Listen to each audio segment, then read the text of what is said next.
Welcome back. I'm Caroline Lindsay, veterinary physiotherapist, graduate sports therapist for riders, humans, athletes, and certified saddle fitter. So today I wanted to begin to take a closer look at the FEI and their perspective, role, responsibility for safeguarding sport horse welfare. And of course, this only applies while the horse is in competition in terms of them being able to sanction the rider to prevent them from competing for a period of time. Sorry about my glasses, can't seem to get the reflection out and show my eyes, but bear with me. So let's first take a look at an interesting article focusing on the stewards and their perspectives. And this is from The Horse online equine healthcare magazine, which is excellent, by the way. So do nip along and subscribe. There's some very high quality articles in it. And this was published on the 24th of October this year, 2024, and posted by Krista Leste Lazera, MA. Apologies for the pronunciations. So how does an FEI steward secure equine welfare at the highest levels of the sport? We caught up with one to find out. At international competitions, judges oversee horse welfare in the show ring. But outside that field of play, it's the stewards who keep a keen eye on these equestrian athletes to ensure fairness and well-being. So quite an important distinction there. It's not entirely the role of the judges to safeguard the horse's well-being. That's the steward's responsibility. Although the judges are keeping an eye on the horse and rider in the arena, and the stewards patrol the warm-up area and check tack as per the rules. The FEI appoints stewards from member countries who have gone through a selection process based on horse welfare and competition knowledge, horse-specific language skills, and national and international training programs to ensure a level playing field and optimal horse welfare at their events. So they don't just take anybody. The stewards must know what they're looking for. The FEI steward helps stakeholders to prevent infractions and irregularities from taking place and intervenes when infractions or irregularities occur. So I'm assuming here they're referring to the rules and the breaking of them. The Federation states in its description of the role, and if I click here, I can take a look at what that would be. I would think I'll do that at some point in the future, near future. Stewards receive discipline-specific approval to carry out stewarding duties. So seems like they're well supported to carry out their tasks. But how do high-level sports stewards view their roles and responsibilities? TheHorse.com sat down with Didier Deschkauer, a police academy professor in Belgium and volunteer FEI Dressage steward, to talk about his experience managing behind-the-scenes equine welfare at the Olympic Games, as well as 4- and 5-star events. And here's what you need to know. They asked, what's the main purpose of an FEI steward? The response, our motto is to help prevent and intervene. Really, that says it all. But to break it down, what we're doing is getting involved when we see horses getting out of their comfort zone. And we're looking to apply FEI rules regarding veterinary and discipline-specific regulations. Of course, it's much more important to help prevent. And we also have an important job of educating riders, teaching them to understand. What does the FEI expect of you? And how does the world look at you? And how does that blend with what the judges expect of you? And that's really important, because the idea is to get the horse to perform at his best without causing him any discomfort. In my specific discipline, for example. We want to show how harmonious dressage is with good horsemanship. So that's a difficult one. It's a difficult call to make.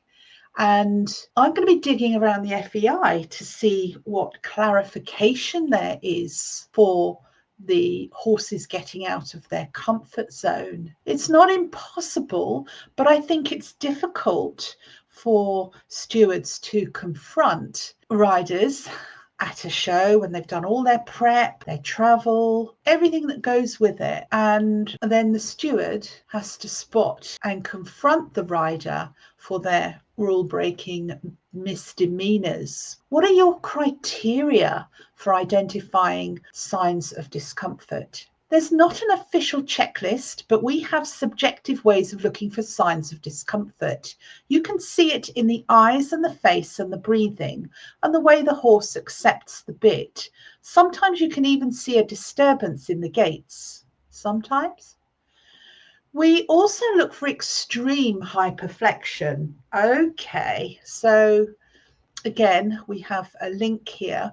We could look at what they consider extreme, but I think, does the horse's mouth have to be touching its chest? Like forcing the horse to work with his head against his chest or bent significantly to the side, and we intervene as soon as we see that. I think many would argue that they ought to intervene a lot sooner before the horse's head is against the chest. But I think the riders know this and possibly know how to get round it. But yeah, all they have to do is not work in extreme hyperflexion in front of the steward. So an hyperflexion does not have to be extreme to harm the horse. If you place your finger underneath the nuchal ligament of a cadaver during a dissection and flex the head and upper neck, there is substantial tension there. And yes, you can watch a horse in a field nipping at the chest very quickly to nip at flies, but what you don't see in the grazing horse is them holding this position for any length of time. So I think the stewards and the judges need to know a lot more about the physiology of the horse. So it would be a good thing if they all had to attend dissections before they judge and steward. But perhaps that will happen in the future. If you see discomfort, do you raise a flag or create some other sort of standardized warning? Well, that's a good question. DD, our role isn't to act as showground police. Oh, really? Even if I myself am officially a policeman. Besides, that's not our style. And especially at these international events like the Olympics, not all riders are on the same level.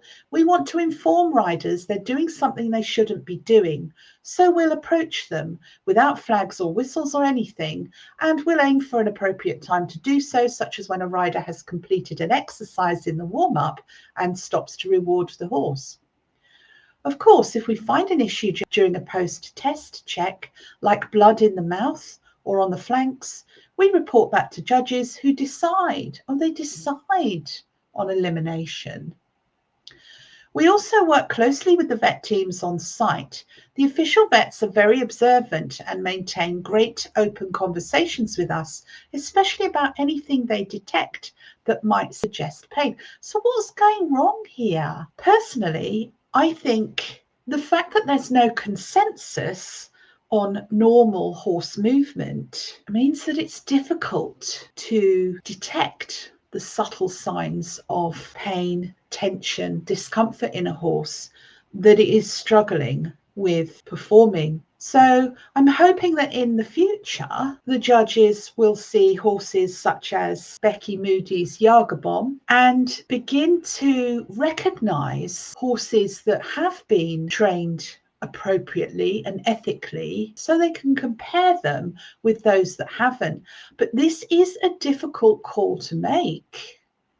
And if you have a steward working independently at a show, yes, while they can confer with veterinarians, unless they have body cams, which I think is another great initiative, it's going to be difficult for them to justify what they see. So body cams, please, if they're not already wearing them, which I don't think they are, because now that we've got 8K cameras, it's not difficult to pick up on these issues and see the detail of them, even from a distance.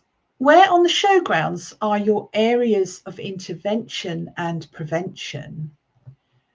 We walk through the whole grounds, in the stables, in the warm-up areas. We're watching all the time and we're listening to what people say, even when riders talk about other riders. Essentially, we're everywhere really, except in the competition test itself. And you could say that we hand over the horse to the judge at the entrance of the field of play, but otherwise we're there all the time before the event, and we're waiting right there as horses leave the field of play to give them a thorough check over. Yes, so at the end they can get their hands on to check the tack. And now they've introduced a tool to check noseband tensioning on the nasal bone of the horse. So it's good that these stewards and judges have objective means of checking for issues. Can you tell us more about these checks just after a test? We call it a tack check, and to be honest, you could even say it's part of the test itself. Officially, dressage tests begin at A and end at the final salute, but really the tack check belongs to part of that test. As they exit from the field of play, horses are escorted by 2 stewards to be sure that nothing changes with their tack and equipment and that no one else approaches the horse. Then we do a 360-degree visual check of the horse, emphasizing the mouth and the skin that came into spur contact. Importantly, we're also careful to not create stress for the horse, especially since horses are often a bit excited coming out of the show ring. We're not dentists, but we inspect each horse's mouth with a new pair of gloves, and we ensure that bits and other equipment comply with FEI regulations. We also use the index finger to check for noseband tightness. As I said, that's just about to change. I like to check at the cheek. Well, is that because you can't normally get your fingers between the nasal bone and the noseband? If indicated, we can also request removal of the curb chain and noseband for closer inspection. And overall, checks are really thorough, even if they generally last less than a minute. And they mention the noseband taper gauge, which will be a required steward check starting 1st of January 2025, and how to use it. So there's no official pre-test check? Not officially, no, but we're constantly observing horses in the warm-up and final holding areas, of course. So you could consider that a check. How did you become a steward? I started out as a mounted police officer in Belgium, and I really appreciated the importance of respecting how people should behave around the horses. People around me suggested I pursue a role as a steward, so I went through the necessary steps, including ongoing training courses led by the FEI to become a dressage steward. And before I knew it, I'd done 4 Olympic Games. Do you feel like you're contributing to horse welfare in high-level sports? Yes, hand on the heart. It's not always easy, of course, because not everyone sees that. People often think, oh, the stewards aren't doing anything, but that's absolutely not true. Granted, many stewards are still on a learning curve and gaining experience, but we tend to consult with each other, and especially with more experienced stewards, to improve our skills. Everyone goes through a growing process. But regardless of our level, we're all invested in ensuring good horse welfare. Yes, but I think without objective measures and being able to distinguish between healthy horse movement and unhealthy horse movement, they've got a very difficult job. But the noseband tension device is a step in the right direction. Let's get them equipped with body cams. Oh, that would put the cat among the pigeons. What do you think about the role of a steward? What do you think of the yellow card system? Much the same as they use in football. Do you think it's enough? Do you not think these riders at the top levels should be eliminated because they should know better? The same as a show jumper who knocks down a pole and gets penalties for that. There should be more penalties in dressage to make it easier to get the rule breakers and the horse abusers out of the sport. So next I'll move on to the FEI changes that are being made. Thank you for viewing, commenting, subscribing. That's free, by the way. It's just a way of ensuring that you get notifications when I post. I'll see you shortly.